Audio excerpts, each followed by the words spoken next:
Masih lagi bersama dengan kami di Malaysia hari ini. Terima kasih kerana anda memilih kami pada jam 8 pagi tadi sehinggalah sekarang ini. Bagi mereka yang baru saja menyaksikan kami, sebenarnya kita nak cerita, nak kongsikan bersama dengan anda semua. Sebab baru-baru ini terjadi kes yang ibu menyusu dan juga ibu mengandung agak confused, keliru dengan keadaan sama ada dia boleh ambil vaksin ataupun katanya ada vaksin tertentu saja dan jangka waktu yang tertentu saja dibenarkan untuk ambil. Ini dia antara kerisauan dan juga pertanyaan-pertanyaan yang kita dapat tampilkan dalam Malaysia hari ini. Hai, nak tanya kalau ibu mengandung dan ibu menyusu boleh ambil ke vaksin ni? Itu dia antara soalan dia. Ini mungkin ciapan di Twitter. Maaf, Min nak tanya, ibu menyusu boleh ke ambil AstraZeneca atau Pfizer sahaja yang sesuai? Itu dia. Dan bukankah kalau ibu hamil dan menyusu tak boleh vaksin? Itu dia soalan-soalan yang bermain di fikiran ibu-ibu yang menyusu sama ada ibu mengandung. Pastinya ini merupakan kegusaran yang amat tinggi sekali sebab kita tengok sekarang ni beberapa kejadian yang melibatkan positifnya ibu tu dan anak dalam kandungan tersebut. Itu yang amat merisaukan sekali. Jadi bagaimana pihak KKM dan pihak-pihak yang lain mengambil tindakan terhadap keadaan ini? Kita akan bersama dengan 3 orang tetamu istimewa kita secara virtual ataupun secara maya. Dr. Kalai Rasu M. Pirizami, pengarah Institut Penyelidikan Klinikal Institut Kesihatan Negara, dan juga Dr. Muniswaran, anak lelaki Ganeshan, pakar Maternal Fetal Medicine Hospital Kuala Lumpur, dan juga kita ada Nurul Ashikin Amran, seorang penerima vaksin ataupun ibu menyusu yang telah pun mengambil dos pertama AstraZeneca. Assalamualaikum dan hai kesemuanya. Hai, good morning. Terima kasih bersama dengan kami di MHI pastinya untuk berkongsi kepada mereka yang masih lagi ada pertanyaan di sini dan sana. Kita mulakan dengan Dr. Kalai dulu, boleh ya Dr. Kalai? Boleh. Okey, Dr. Kalai, sekarang ni kenapa dikatakan ada sesetengah vaksin sahaja yang sesuai untuk ibu mengandung dan juga ibu menyusu? Seperti mana yang kita nampakkan kadang-kadang slide yang dikongsi di media sosial, hanya Pfizer sahaja yang sesuai untuk ibu mengandung dan yang lain-lain tu untuk ibu menyusu. Kenapa ada kategori macam tu? Jadi biasanya semasa menjalankan kajian klinikal ataupun percubaan klinikal, beratusan sehinggalah beribu orang dijadikan sukarelawan. Tetapi bila menjalankan kajian sedemikian, golongan orang yang mengandung itu terkecuali disebabkan mereka ini adalah golongan yang vulnerable ataupun rentan. Okay. Dan dari segi perubatan mereka biasanya dikecualikan. Jadi dari segi kajian pada wanita yang mengandung memang datanya terhad. Apa yang kita peralohi sekarang ialah data selepas digunakan vaksin di mana kita lihat beratusan orang di Amerika Syarikat terutamanya menggunakan vaksin mRNA, lebih 120,000 orang telah menerima pun vaksin mRNA ini, Pfizer dan Moderna, dan melalui apa yang kita lihat mereka adalah selamat dan juga dari segi kelahiran mereka adalah selamat juga. Jadi vaksin mRNA diguna pakai untuk wanita mengandung. Itu adalah dari segi kajiannya. Okey, baiklah. Sedikit sebanyak memberi penerangan juga kepada kita kan mengapa setengah vaksin itu sesuai dan setengah itu tidak. Kita kembali bersama dengan Dr. Maniswaran pula. Doktor, kenapa dikatakan 14 minggu hingga 33 minggu sahaja tempoh kandungan ataupun usia kandungan yang sesuai untuk ibunya mengambil vaksin? Well, terima kasih Syuhada, soalan yang sangat popular. Oh, nama saya Agim Syuhada yang tadi tu. Tapi tak apa, Doktor. Teruskan, Doktor. So, soalan yang sering kali ditanya oleh setiap ibu, kenapa window period antara 14 hingga 33 minggu? Okey. Sebenarnya inilah period yang dicanangkan oleh Kementerian Kesihatan Malaysia, di mana kita rasa ialah paling selamat kepada ibu mengandung dan juga paling selamat kepada bayi.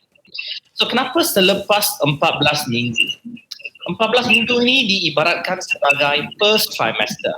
Satu jangka masa waktu yang sangat penting dari segi perkembangan struktur dan perkembangan organ baby.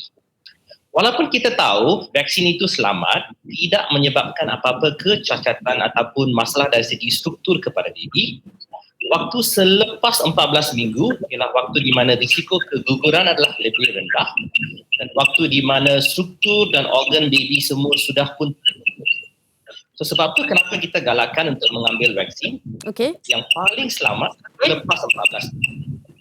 So, kenapa 33 minggu pula? So, kita perlu appreciate 2 point. Satu, kalau seseorang ibu itu mengandung dan kalau seseorang ibu itu berisiko tinggi, implikasi COVID-19 ke atas kesihatan ibu yang mengandung dan bayi adalah lebih tinggi. Contohnya, keperluan untuk kemasukan ke ICU lebih tinggi kalau mengandung dan berisiko. Baik. Keperluan untuk bantuan pernafasan, keperluan untuk pembedahan cesarean section dan keperluan untuk kelahiran peramal tinggi. Baik, so, doktor. wajarnya risiko ini adalah lebih tinggi kepada trimester kedua dan trimester ketiga. So, oleh sebab itu, kita nak semua ibu mengandung complete vaksinasi sebelum trimester ketiga. Sebab itu kita galak sebelum 33 minggu. Okey, itu dia penjelasan kenapa kita harus ada jangka masa iaitu 14 minggu usia kandungan sehinggalah 33 minggu usia kandungan. Kita juga ada Nurul Ashikin Amran ataupun mungkin lebih senang untuk kita panggil Ashikin. Ashikin, Puan Ashikin mungkin boleh kongsikan juga. Puan Ashikin merupakan ibu yang menyusukan anak dan juga telah pun mengambil vaksin AstraZeneca baru-baru ini untuk dos yang pertama. Perjalanan dia secara ringkasnya mungkin boleh kongsikan apa persediaan Puan Nur Ashikin sebelum mengambil vaksin AstraZeneca? Saya ibu kepada anak perempuan yang berumur 17 bulan. So sebelum tu saya memang agak confused sikit nak daftar vaksin ke atau tak kan. Tapi sebab sekarang ni kita dah banyak informasi di media sosial. Jadi di MySejahtera, even saya pun sebelum pergi saya baca dahulu, buat study sikit kan, boleh ke tak untuk ibu menyusu ni ambil, sebab saya memang risau sebab kita ada anak kan. Tapi Alhamdulillah, Puan nak ni? Ya, silakan teruskan saja. Dan pada 24 Mei tu saya terus pergi dan kita jangan risau sebab kat sana ada consultation area yang mana kita boleh tanya macam-macam pada doktor kalau kita ada ragu-ragu kan. Apa soalan-soalan yang Puan Nurul Ashikin tanya? Mungkin boleh bagi idea kepada ibu-ibu untuk tanya apa kepada doktor nanti bila mengambil vaksin. Sama ada benda ni akan ada efek tak kepada anak saya kena stop breastfeeding atau tak. Tapi Alhamdulillah sebab dekat dalam media sosial JKJAV kan, dekat situ dia dah inform kata AstraZeneca actually boleh diambil untuk ibu menyusu. Dan dalam WHO website dia dah cakap, dia kata once ibu menyusu dah vaksin, kita boleh teruskan menyusukan anak seperti biasa. So tak perlu nak stop kat situ. Okey, Puan Nurul Ashikin, apa berlaku selepas mengambil dos pertama AstraZeneca ni? Adakah susu drop ataupun berlakunya pengurangan susu ataupun apa-apa kesan sampingan sebelum tu? Selepas lebih kurang 6 jam saya ambil vaksin, memang saya demam panas yang dah lama saya tak rasa demam tu. The highest temperature saya pergi dalam 38.7. Tinggi. Tinggi, tapi saya breastfeed seperti biasa dan anak saya okey je. Cuma saya macam pada saya memang sakit kepala, demam, dan kalau orang lain saya tengok kuat makan, ada orang lain kuat makan tapi saya tak ada selera. Jadi side effect tu berbeza kan. Tapi Alhamdulillah anak saya tak ada masalah sampai sekarang. Okey, Dr. Kalai. Dr. Kalai dengan saya ya. Okey, Dr. Kalai, macam sekarang ni keadaan berlaku apabila ibunya yang sedang mengandung positif COVID-19, pasti anak akan juga turut terjangkit dengan keadaan ini juga positif COVID-19. Jadi apakah tindakan daripada pihak KKM sendiri apabila melihat keadaan ini berlaku dan hanya satu pilihan iaitu Pfizer sahaja setakat ini yang dikatakan dibenarkan untuk diberi kepada ibu-ibu mengandung, ibu hamil ini. Jadi adakah tindakan untuk mempercepatkan ibu hamil mendapat vaksin ini diterima pakai ataupun bagaimana? Ya, macam Dr. Muniz telah terangkan, wanita yang mengandung memang ada sedikit tinggi dari segi gejalanya apabila mereka mengandung dan mengelak COVID. Tetapi dari segi kajian, memang data dari segi pemberian vaksin itu terhad. Buat masa ini memang ada berbalangan kajian yang sedang dilakukan khasnya kepada wanita yang dah masuk lebih kurang 30 minggu dan daripada mereka yang terpilih itu kajian dilakukan untuk sama ada membawa adverse event kepada ibu, kepada bayi dalam kandungan selepas dilahirkan. Dan juga kepada susu ibu. Jadi daripada ini kita bolehlah memastikan sama ada vaksin-vaksin yang diguna pakai sekarang sesuai untuk semua ibu mengandung atau tidak. Buat masa ini memang vaksin Pfizer itu disyorkan untuk ibu mengandung dan juga untuk ibu yang menyusu. Jadi itu adalah seluruh KKM. Ya. Kerana pastinya kajian ini dilakukan satu persatu dengan lebih detail kan supaya tidak ada yang berlaku masalah-masalah sampingan selepas ini. Doktor, kita bersama juga dengan Dr. Muniswaran. Dr. Muniswaran, soalan daripada salah seorang rakan kami di Facebook. Kalau macam selepas diambil, kita terima vaksin itu barulah tahu mengandung. Bagaimana dengan keadaan itu? Adakah masalah terganggu terhadap kandungan tersebut ataupun bagaimana? So, walaupun secara lazimnya kita galakkan untuk ambil vaksin selepas 14 minggu. Tapi sekiranya selepas dos yang pertama mereka mengandung, mereka ada 3 option. So, saya rasa sewajarnya ialah paling bagus untuk berbincang dengan doktor pakar yang merawat kita. So, 3 option. Option yang pertama untuk ambil 1 dos saja dan ambil dos yang kedua selepas 14 minggu. Option yang kedua untuk ambil 1 dos saja sebab ada kajian menunjukkan 1 dos pun cukup efektif walaupun kita actually recommend 2 dos. Option yang ketiga, kalau ibu tu berisiko tinggi, dikategorikan sebagai sangat berisiko tinggi, it is okay untuk complete dos yang kedua pada trimester yang pertama kerana kajian menunjukkan bahawa vaksinasi untuk trimester pertama memang selamat, tidak menyebabkan masalah kepada baby. Okey, doktor. Contohnya kalau mereka yang merancang untuk hamil pula bagaimana? So, kita tahu vaksin ini tidak menyebabkan apa-apa masalah dari segi kesuburan.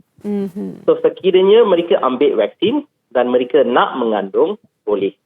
So, ada ramai maklumat yang menyatakan kena tunggu 3 bulan, 2 bulan. Ini bukan maklumat yang sebenar. So, vaksin tidak menyebabkan masalah kesuburan, tidak menyebabkan kesukaran untuk mengandung. Itu dia penjelasan ya, sebab banyak sangat artikel yang bercampur baur dengan keadaan maklumatnya. Hari ini penjelasan untuk kita semua supaya kita tahu. Okey, yang terakhir daripada Nurul Ashikin, sedikitlah secara ringkas apa nasihat Ashikin kepada mereka yang masih lagi ada perasaan was-was untuk mengambil vaksin bagi ibu menyusu dan juga ibu mengandung ni, Ashikin. Okey, pertama sekali kita kena banyakkan pembacaan lah untuk ibu yang menyusu kan. Setuju? Jangan risau, kita boleh juga tanya kepada kawan-kawan kita yang dah ambil vaksin, yang menyusukan anak kan. Sebab kita kena faham setiap orang side effect mungkin berbeza. Macam suami saya, dia tak demam, saya pula demam. So berbeza setiap orang, jangan risau. Dan bagi saya, kalau kita dah pergi sahaja dan di sana ada consultation area, so kita boleh tanya dengan doktor. Best lah keluarga Puan Nurul Ashikin, semua dah dapat, suami pun dah dapat ya dos pertama. Alhamdulillah. Okey, terima kasih Puan Nurul Ashikin. Okey, Dr. Kalai, mungkin nasihat daripada Dr. Kalai sendiri dengan keadaan semasa sekarang ini dan juga bagaimana kita ingin mengembangkan lagi kecanaan rakyat Malaysia untuk pengambilan vaksin ini bagi golongan ibu mengandung dan juga ibu menyusu. Silakan Dr. Kalai. Yang penting ialah vaksin semua selamat dan telah diuji ya. Dari segi penggunaannya pun telah terbukti ya. Dia dapat mengurangkan gejala dan kemasukan ke dalam hospital dan juga kurangkan kematian. Jadi apabila mereka diberitahu untuk menerima vaksin, semua yang layak perlu mengambil vaksin. Ini penting ya. Dan semasa menunggu untuk dapatkan vaksin, kena amalkanlah SOP ya.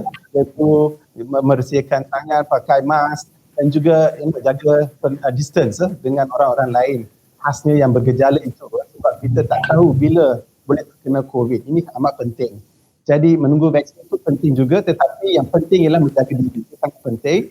Dan dari segi pemberian vaksin, setiap hari kita pun menambahkan KKM dan juga MOSI telah menambahkan pusat-pusatnya dan juga bilangan dos diberi. Jadi akanlah sampai kepada semua orang yang layak untuk menerima vaksin. Ya, kita tunggu sahaja giliran dan insya-Allah dipercepatkan. Terima kasih banyak-banyak Dr. Kalai di atas penerangannya. Dr. Kalai Rasu M. Perizami, Pengarah Institut Penyelidikan Klinikal Institut Kesihatan Negara. Kita juga ada Dr. Muniswaran, anak lelaki Ganesham, pakar Maternal Fetal Medicine Hospital Kuala Lumpur dan juga Nurul Ashikin Amran, penerima vaksin ibu menyusu yang telah pun mendapat dos pertama AstraZeneca. Terima kasih kesemuanya bersama dengan kami. Assalamualaikum, bye-bye. Okey, itu dia. Assalamualaikum. Ya, okey. Itu dia berkongsi dengan kita keadaan dan juga pengalaman sendiri untuk kita lebih cakna dengan keadaan semasa.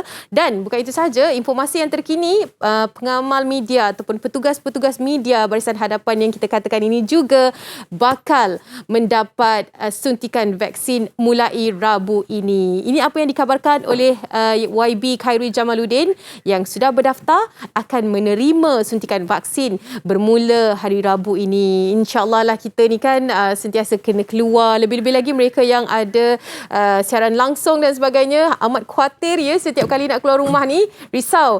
Jadi pastinya kita menanti giliran kita semua. Baik, itu sahaja perkongsian untuk saya.